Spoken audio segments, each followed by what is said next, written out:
I think I'm drawn to things that, really strike me out of left field that I haven't seen before and really make an impression on me. My experience with Taiko was like that. My experience with physics at university was very much like that. And my experience with series holographics when I first came up here, I was blown away. Again, something out of left field. Wow, I've never seen this before. I need to get closer to this. It's fascinating.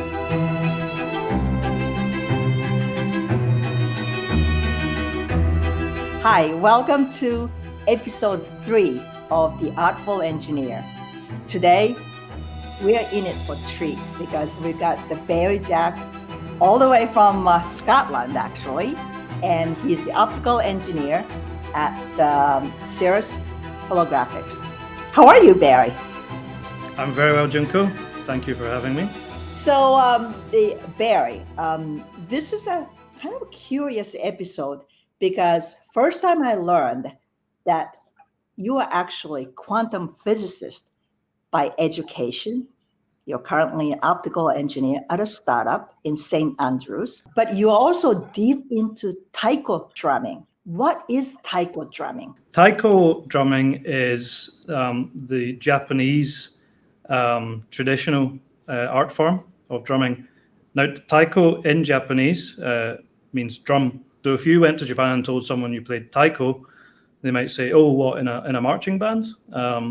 So the word would be wadaiko in Japanese, which is Japanese drum. But in English, we use taiko to refer to the Japanese drums and the ensemble groups that play taiko would be a taiko group.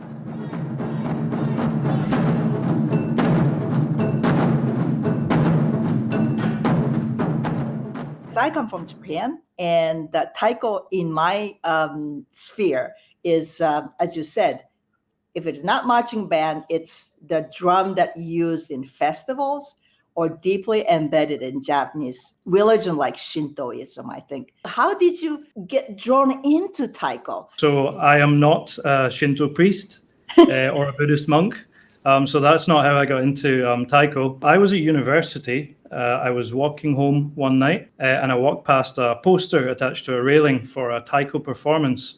And having played drums from when I was young, I thought, oh, drumming, that sounds interesting. I'm going to go and watch that. I've got nothing else to do that night. And I was absolutely blown away by what I had seen. The style of drumming, the types of drums, the sounds, the choreography, the entire thing was completely refreshing to me. Once somebody explained to me, taiko transformed in the West, it is part dance, part athletics, and modern taiko is really visual and almost acrobatically physical. What do you see in taiko yourself? One of the things about taiko that made the biggest impression to me, how very different it was from my experience as a drummer or as a percussionist, where you are at the back of the ensemble, you're almost hidden away. You're there to be heard and not seen, really. And taiko performances that I had seen were the opposite. You're there to be seen, and the visual aspect is equally as important as the sounds that you make.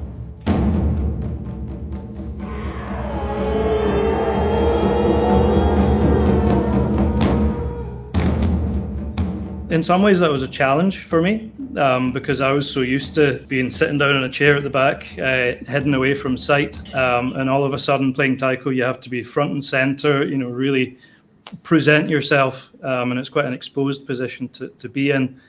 I was actually reading obituary of Daihachi Oguchi, who is, I think he was a jazz person who was instrumental to bring Japanese traditional taiko to the West. But one of the interviews he gave to a reporter, this is his quote, he said, "In taiko, man becomes the sound. In taiko, you can hear the sound through your skin." Isn't that just fundamentally different from Western music?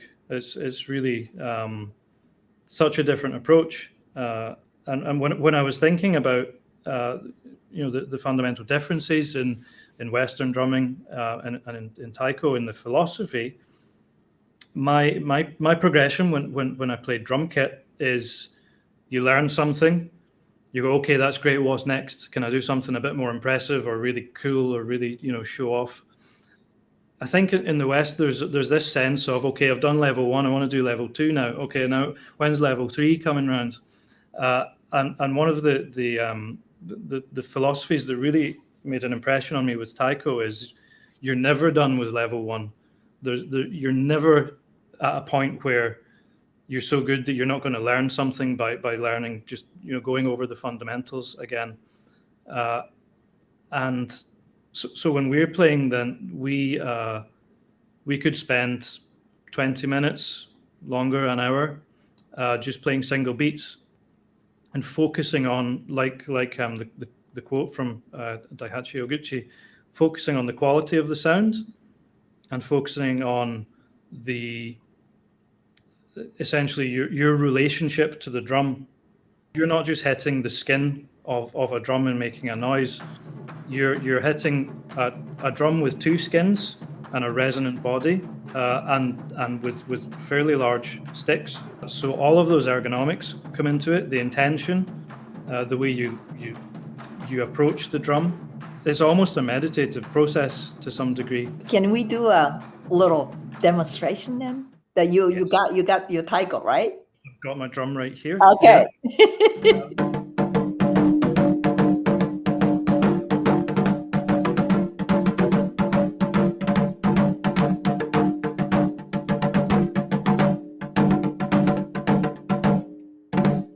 So what you just played, forgive me for my ignorance here, is there music sheets to go with it? And how do you know what notes you have to play? There is typically not music written down for this. The traditional method for passing on a piece of music is through a verbal notation, kuchishowa. So that is using sounds to describe, and you essentially chant or sing the piece of music. So if I was to teach someone a piece of music, rather than present a piece of notation to them they would have to learn, I could say don don ka, and they would know it's. No, that's true. When I was growing up, that is don don. I mean, it's like when drum is coming in the neighborhood, it's like don don. It's what I remember. Yeah, that's great. So, okay, this is a very good segue to what you and I talked about before. This is sort of like connection between math and the drumming itself. I think you mentioned something called polyrhythm, right? And can you explain what that is? And can you demonstrate sort of theory behind it with your drum, if possible? Because I think there's a definite connection between engineering and mathematical insights here. My favorite rhythmic device, which is called a polyrhythm. So a polyrhythm is fundamentally when you have 2 rhythms or more than 2 rhythms that overlap with each other.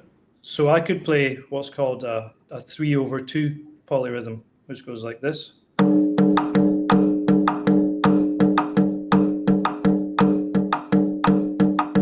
what I'm doing here is I'm playing a beat 1 2 3 1 2 3 1 2 3, but I'm also playing a beat that goes 1 2 1 2 1 2.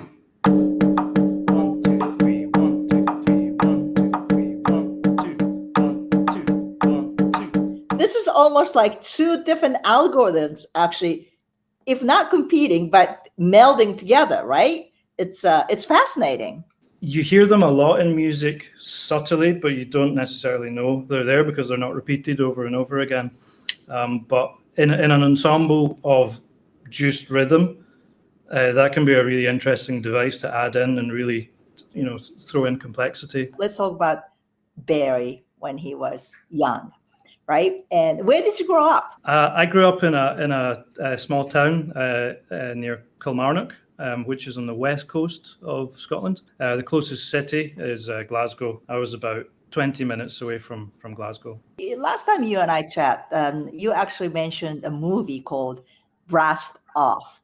And actually, I did buy the movie. I watched it last weekend, and I really loved it. The Grimley Brass Band has survived almost everything. Over 100 years this band's been going. 2 world wars, 3 disasters, 7 strikes, 1 bloody big depression, and band played on every flaming time. Tell us a little bit about the marching band or brass band culture, tradition in Scotland. So the reason I mentioned that film was, although it is set in Yorkshire rather than Scotland, there are similarities there, and there are a lot of ex-mining communities around the area where I grew up, and typically with a mining community, you would find a brass band. I think they form brass bands mainly to keep the miners out of trouble. But so the mining communities are gone, but many of the brass bands remain in their sort of heritage establishments now. So the reason I brought that up was because I was very fortunate at school to have found myself in a place with lots of exposure to music, and I found myself playing drums in school and percussion, orchestral percussion with the school orchestra, and then following on from that, the local authority, East Ayrshire, had their own wind band and orchestra and jazz band that I played with. So at what point you took a 3-year leave from university? You told me that it wasn't gap year, but you decided to take a leave of absence from school for 3 years while you're still in midst of writing the thesis on quantum physics. Tell me that process. That was towards the end of my PhD. I had done 95% of all the experimental work and written up the reports and the papers and everything. So I had reached a point where all that was really left for me to do was to write my thesis and submit that. And the way things lined up for me, I was more and more into the taiko playing at this point. And an opportunity arose for the group that I was playing with. They were looking for a full-time member to play with them, to go on tours and play various performances. So I was partway through writing my thesis, and I thought, well, if I'm just sitting on a laptop typing away, I can do that on tour. So I jumped on that opportunity. How did you go from major in physics, particularly specializes in the research of quantum physics? It was kind of weird, I thought. I didn't really understand it, so I thought I would try to understand it a bit more. I don't know if I succeeded. When I was first introduced to what would be happening in my PhD, it was very hands-on, very experimental, lots of exciting equipment and tools, and lots of time on an optical bench working with lasers. So that all looked very exciting to me. I heard your title is Optical Engineer. What do you do? So at Series Holographics, I'm a senior optical engineer. I work primarily with the holographic processes that we use to deliver these optical elements, these head-up display elements to customers.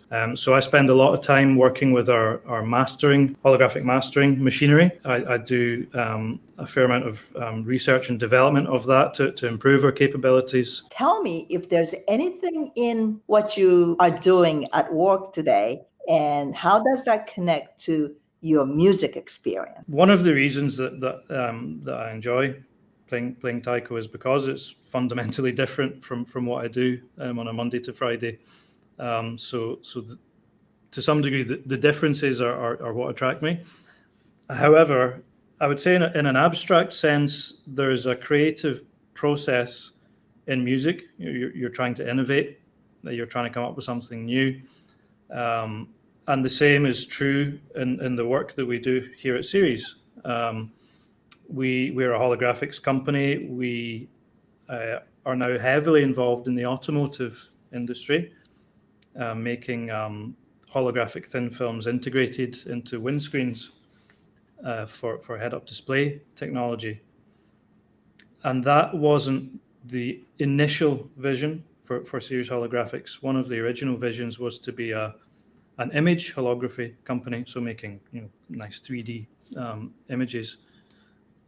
So the way that we got from one place to the next place was through a creative process, and thinking, well, how could what we're doing be different? And you ask yourself the same question in music. You write a piece of music, you reflect on it, you ask yourself, well, how could this be different? So those sort of abstract creative processes, to some degree, are the same. Well, thank you very much for coming to the show. And I just loved hearing about your taiko story, but also drumming itself. I think I've learned a lot, something that I didn't know before. Well, thank you so much for having me. I really appreciate it.